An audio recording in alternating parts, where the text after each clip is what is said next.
ITBP रे पूरण हेब constable पदवी।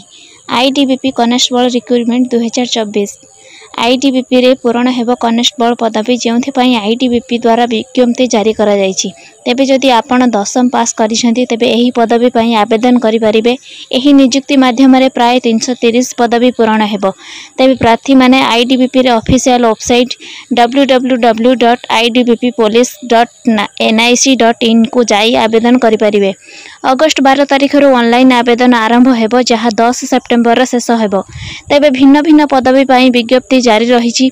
तेबे सर्वनिम्न बयस 18 एवं सर्वाधिक बयस 27 वर्ष रहिबो। एही पदवी हेबो पूरण। हेड कनेस्टेबल 9टी पोस्ट, कनेस्टेबल एनिमल अटेंडेंट 115 टी, कारपेंटर 71 टी पोस्ट, इलेक्ट्रिशियन 15 टी। तेबे ई समस्त पोस्ट पई सर्वनिम्न दरमा 24,000 थिला बेले सर्वाधिक 81,000 टंका रहिबो। सेही परि एथि पई शारीरिक परीक्षा, डॉक्यूमेंट जांच, मेडिकल टेस्ट आदि देबा पई पड़िबो।